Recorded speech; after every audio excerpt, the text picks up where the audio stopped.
My name is Jade and I'm a leader within our finance business partnering team. We have a global team of 30 or so finance business partners that work alongside our business with the objective of helping them drive sustainable growth. I think working in consulting and also working for ZS, where we deliver such a wide range of different types of projects, unique scenarios for our clients, very much not commoditized work that can be very easily priced with a formula from project to project, but is priced with the expertise of the teams selling it, then one of our biggest challenges is pricing discipline. With the majority of our projects being sold on a fixed fee basis, our margins are heavily dependent on three things. One is the ability to articulate value when setting the price and selling work, so to achieve the full value that the project is going to bring to the client. The second is accurate cost estimation, so figuring out how long this is going to take, exactly what kind of resources we're going to use, and having that robust foundation of accurate cost underneath it. And the third is robust scope management, so actually the delivery going to plan. Those three things mean that our margins are heavily dependent on decisions made by leaders in the business every day.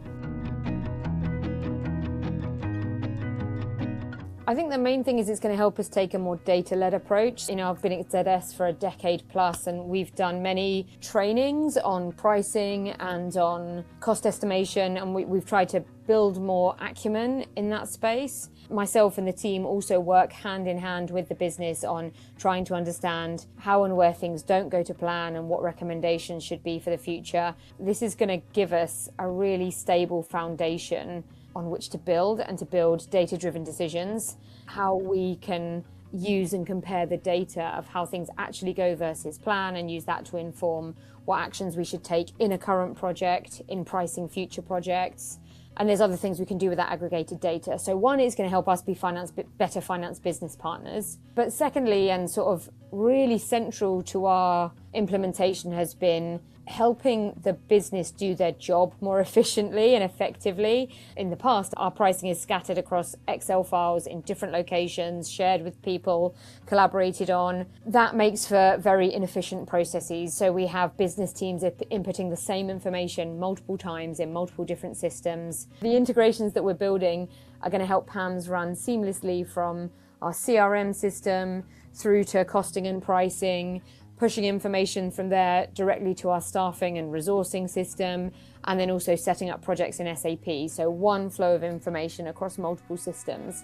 Some client teams have created customized files to bring in things like client rates or strategic guidance, and we're going to be able to have that central repository of client rate data, which is going to help us with rapid MSA compliant quoting. And then finally, aggregating that data and being able to understand what's driving the variance to plan at the most granular level, both at project level, micro project level, and also macro firm-wide level. What are the trends? Where do we typically see overruns? What are the trends in terms of what kind of staffing or headcount we're going to need in the future?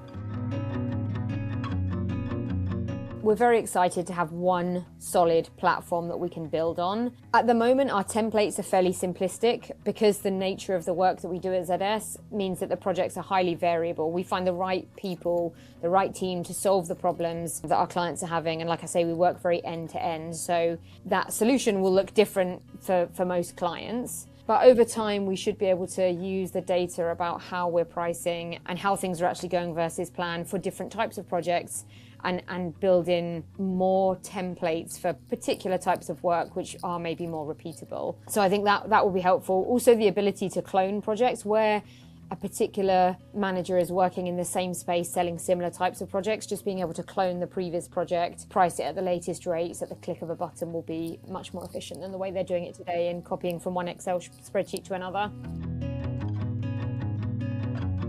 I think it's having very granular level of data of the workload build-up itself that is informing the costing behind a project in a flexible format that is integrated into our data lake. So at the moment, we've got Excel sheets with data in one format. We've got SAP timesheet data in another format. We've got forecast data from our staffing system in another format. So by being able to bring all of these together in our data lake, that's going to allow us to do those comparisons of how a project's going to go versus plan, both at project level and at that wider trend level. And I think there's a few things that we want to do with that data.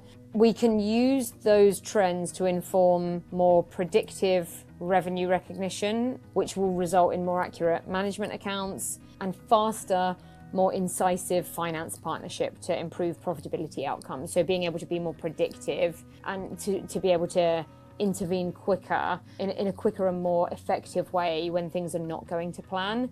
There's a lot that we can do to drive that finance partnership to the next level to really improve profitability outcomes beyond just the kind of anecdotal and into the data-driven insights. But then also analysing people needs at a much more granular level and being able to influence staffing and headcount decisions, because our main assets are our people, and the constant balance of supply and demand in a professional services firm has a huge impact on profitability. So trying to get the right people in the right place at the right time, being able to use that macro level data for business decision making, firm-wide decision making, will also be a big benefit. This is just based on our experience of doing something like this, and we were very much coming out of spreadsheets and the ability to kind of really heavily customize everything within a spreadsheet. You can do lots of things in a spreadsheet, but it doesn't always mean you should do them, because you then lose some of the scale that is possible with a system. So we had to bring a different mindset to drive success here. We had to think about scale and building a robust solution that meets the needs of 80 or 90% of people, and then build on that so that we can gain incremental value. If we tried to make every single user happy, we'd end up with the hyper complex mess of spreadsheets that we have today. I think having that mindset of like, let's get it right, let's solve for the 80 to 90% of scenarios and people and their needs, and make sure that that is in a good enough place to roll out to the business, and then have a continual roadmap of things that you're going to do in addition. One of the complex things with a big implementation like this is people try and use it to solve other problems in the business, things where we haven't really refined the process, or there are other pain points that are not really due to Excel or the system or anything, but people kind of see it as an opportunity to solve lots of problems. It can and is solving a lot of problems, but you kind of have to manage your core scope and just have that roadmap, have the plan for adding additional solutions or enhancements or scenarios down the road, because otherwise you end up delaying the value that you can actually add to the 80% of projects. Having a plan to deliver incremental value, build on it, have a roadmap, get it 80 to 90% of the way there and continue improving is really important. And then the second thing that's been really important for us is you can't underestimate change management if you're using this with business stakeholders, which we are. So at the same time as having to balance delivering incremental value, we also have to make sure that the solution is good enough to meet stakeholder needs, and that the way we're communicating about the solution and the roadmap and the fact that it's a platform to achieve bigger things. Any change is hard, and any move away from Excel can be hard because people think that they're losing some flexibility. They're definitely losing familiarity. So we had to really make sure that we were clear in painting the vision, clear in how the roadmap is going to deliver the vision. And we were lucky that working for a management consulting firm, we had some internal experts supporting us with change and comms. But Twenty5 have also been really helpful in collaborating with us to make sure that we have the highest priority items solved so that the system is ready enough for users. It's going to work in a more than good enough way. And then they've also been really good about troubleshooting rapidly for the inevitable bugs that will come up with any software implementation. They've been really good about helping get stuff fixed and making sure the users can do what they need to do very quickly so that we get over that hump of change and first-time users and into a more steady state. We've rolled out this fully integrated pricing solution that integrates with 3 other systems, the CRM, the staffing, and the SAP project setup system, with a soft launch. And that has been deliberate for a couple of reasons.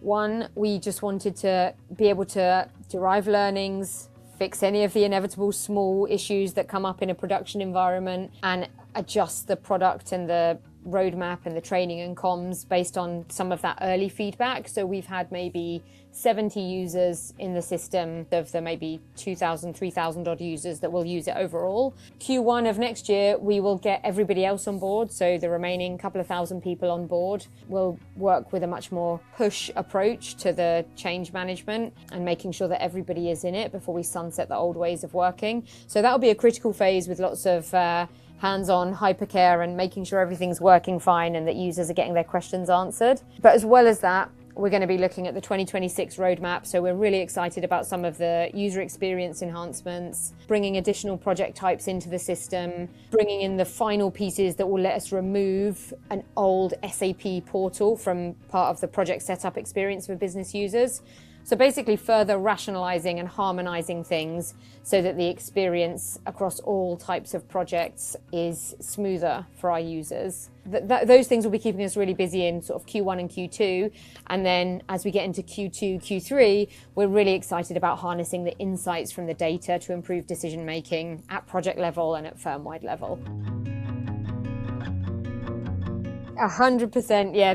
The support has been really good. Overall, working with Twenty5, they've been really collaborative in helping us solve problems and try and solve them in the right way and understand our business needs. While sometimes it feels like we're scoping out solutions on the fly, it feels like we're getting to the right solution for ZS and building that sustainable platform. So very much appreciate all that Twenty5 have done for us this year.